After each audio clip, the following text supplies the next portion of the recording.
Hello नमस्कार, सभी कृषि योद्धाओं का एग्री कैपिटल के इस यूट्यूब चैनल पर हार्दिक स्वागत है। इस वीडियो में हम बात करने वाले हैं जो आपका आईसीआर फिजी जेआरएफ 2024 का सोशल साइंस सब्जेक्ट का पेपर हुआ था जेआरएफ का, उसका क्या एक्सपेक्टेड कट ऑफ जा सकता है, कितने रैंक तक आपका सिलेक्शन होने की पॉसिबिलिटी है और कितने मार्क्स पर कौन सा रैंक बनने की पॉसिबिलिटी इस बार लग रही है। ये जो भी मैं इसमें एक्सपेक्टेड आपको कट ऑफ बताऊंगा वो लास्ट जो आपके 2022 में 2023 में पेपर हुए थे या फिर जिन लोगों ने इस बार का जो सोशल साइंस का पेपर दिया था उनका उनसे डिस्कशन करने के बाद में या फिर जो भी सीनियर्स आगे जेआरएफ में एडमिशन ले चुके हैं, ठीक है, तो उनसे पूरा डिस्कशन करने के बाद में ये मैं आपके साथ में कट ऑफ है वो डिस्कस करूंगा। सो यार थोड़ा बहुत ऊपर नीचे हो तो मैनेज कर लेना, बाकी मैं एकदम आपको एक्सपेक्टेड कट ऑफ बताने वाला हूं, वही लगभग आपको फाइनल कट ऑफ मिलने वाला है। ठीक है, चलिए स्टार्ट करते हैं। सबसे पहले हम बात करते हैं सोशल साइंस पेपर के लेवल का। तो सोशल साइंस पेपर के लेवल की मैं बात करूं तो इस बार का पेपर हर साल के कंपैरिजन में क्या था, डिफिकल्ट था।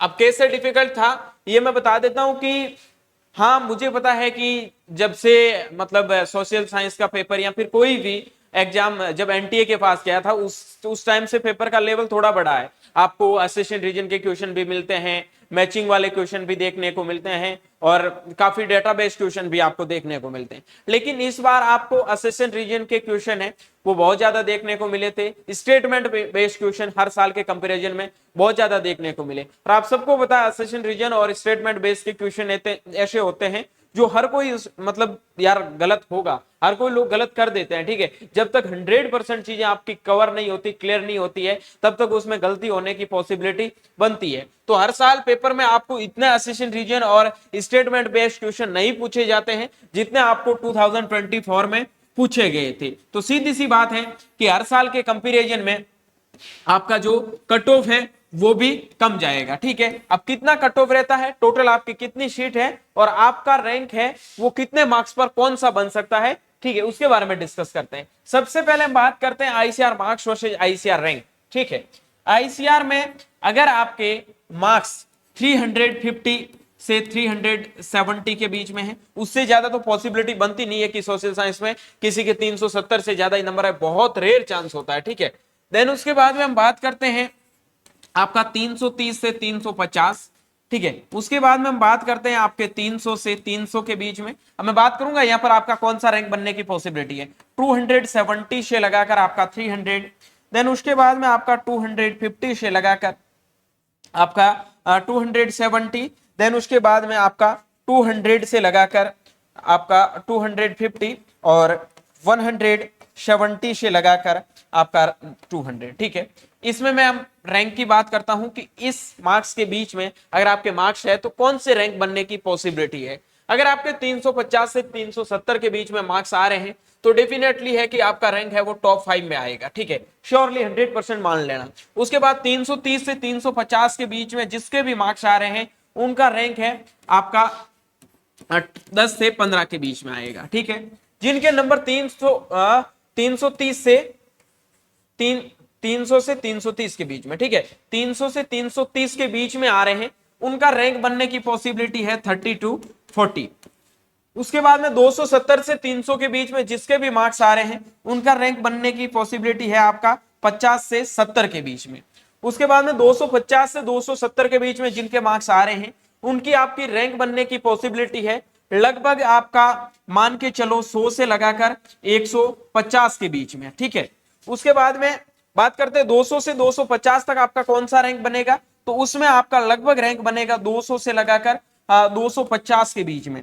उसके बाद 170 से 200 के बीच में कौन सा रैंक बनेगा, तो उसमें लगभग आपका जो रैंक बनेगा आप मान के चल लेना लगभग 400 के समथिंग आपका रैंक बनेगा, 400 से 500 के बीच में। अब सिलेक्शन कितने मार्क्स तक होता है ये रैंक है, ये मैं आपको एक्सपेक्टेड बता रहा हूं। ठीक है, एक्सपेक्टेड बता रहा हूं, 100% नहीं है लेकिन 99% आपको यही चीज मिलने वाली। हो सकता है प्लस माइनस 10 के समथिंग रैंक ऊपर नीचे हो जाए, बाकी उससे ज्यादा है नहीं। अगर मान लो किसी के नंबर 335 आ रहे हैं तो वो सोच रहा मेरे रैंक क्या बनने की पॉसिबिलिटी, तो आपका रैंक है वो लगभग 15 के समथिंग बन जाएगा। कोई ऐसा स्टूडेंट जो सोच रहा है कि मेरे नंबर है वो 270 के समथिंग आ रहे हैं तो मेरा रैंक क्या बनने की पॉसिबिलिटी है, तो इस बार आपका रैंक है वो लगभग 40 से 50 के बीच में बन जाएगा, 40 तक मान के चलो, ठीक है। लास्ट ईयर का एक ऑफिशियल डाटा है जिसमें रैंक था 57 और मार्क्स थे 270, ठीक है। लेकिन उस साल का कंपैरिजन करो अगर इस साल से, तो इस साल का पेपर डिफिकल्ट था और लगभग आपका यही एक्सपेक्टेड कट ऑफ है वो रहने वाला है, ठीक है। अब सीट कितने रैंक तक आपको मिलती है उसके बारे में मैं डिस्कस करता हूं, आपके लिए कितना सेफ स्कोर है। देखो सीटों के बारे में बता दूं पहले मैं, एग्रीकल्चर इकोनॉमिक्स की जो अभी टेंटेटिव शेड्यूल आया है उसके अकॉर्डिंग 135 सीट है और एग्रीकल्चर एक्सटेंशन एजुकेशन की 133 सीट है, यानी कि 270 से 280 के बीच में आपकी फाइनल सीट मैट्रिक्स में आपको सीटें देखने को मिलेगी, 280 तक मान के चलो, ठीक है। उससे ज्यादा सीट आपको देखने को नहीं मिलेगी। 280 सीटें हैं। अब सिलेक्शन कितने रैंक तक हुआ है वो भी मैं आपको एकदम ऑफिशियल डाटा दिखाऊंगा, ठीक है। ये देखो, उससे पहले एक चीज बता देता हूं, अगर सोशल साइंस में बहुत सारे कॉलेज है, आपको आइडिया नहीं है कि कौन सा कॉलेज है वो बेटर है, आपके रैंक के अकॉर्डिंग आपको कैसा चॉइस प्रेफरेंस करना चाहिए, अगर उसके बारे में आइडिया नहीं है तो आप हमारा पेड प्रोग्राम ज्वाइन कर सकते हैं जिसका चार्ज है 499, जिसमें हम आपको फर्स्ट से लगाकर आप 4th राउंड तक का जो भी काउंसलिंग होगा उसका पूरा काउंसलिंग प्रोसेस है वो हमारे द्वारा कंप्लीट करके देंगे। उसके बाद में कॉलेज में जब भी आपका एडमिशन होगा उसमें भी आपकी 100% हेल्प की जाएगी। अगर आपको नीड है तो ये हेल्पलाइन नंबर दे रखे हैं, इस पे आप कांटेक्ट करके हमारे साथ में पेड प्रोग्राम में ज्वाइन हो सकते हैं, ठीक है।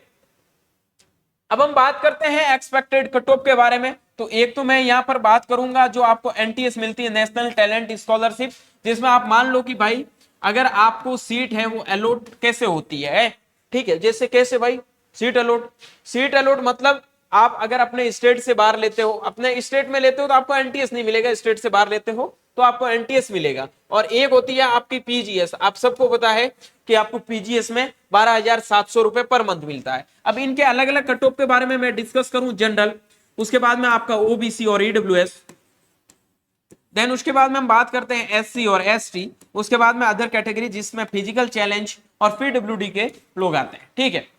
अब इसके लिए अगर आपका रैंक 330 के समथिंग है, अब मैं एक आपको ऑफिशियल डाटा दिखा देता हूं जनरल कैटेगरी में कौन से रैंक पे कौन सा कॉलेज मिला है वो आप देख लेना, ठीक है। उसमें आपको थोड़ा बहुत आपको भी आइडिया हो जाएगा। देखो एक ऑफिशियल डाटा है जो आपको मैं दिखा देता हूं।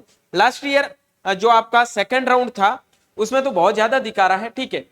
लास्ट राउंड तक है ना, अगर आप 4th राउंड तक वेट करते हो तो आपकी सीटें बहुत ज्यादा वैकेंट रह जाती है। सीटें जब वैकेंट रहती है तो उसमें आपके सिलेक्शन होने की पॉसिबिलिटी है वो ज्यादा बन जाती है, ठीक है। इसमें आपको लगभग है ना 4th राउंड में कर्नाटका के स्टूडेंट को सरदार वल्लभ भाई पटेल है वो 337 रैंक तक मिला था। वेस्ट बंगाल का एक स्टूडेंट है शेर कश्मीर 352 रैंक तक 4th राउंड में मिला है, ठीक है। उसके बाद एक हिमाचल प्रदेश का स्टूडेंट है जिसको 317 रैंक पर आचार्य नरेंद्र देव यूनिवर्सिटी है वो 4th राउंड में मिला है, ठीक है। अब इसमें आप सबको पता होना चाहिए कि 40% का एक यूनिवर्सिटी में एडमिशन लेने का क्राइटेरिया होता है, उसके बेस पे आपको एडमिशन मिलता है। इस 40% का क्या मतलब हुआ उसको भी समझा देता हूं। देखो ये आपका एक यूनिवर्सिटी है जिसके अंदर टोटल 100 सीट है। कितनी सीट है? 100 सीट है। अब 100 में से मान लो राजस्थान के ऐसे बच्चे हैं, राजस्थान के ऐसे बच्चे जिनका रैंक टॉप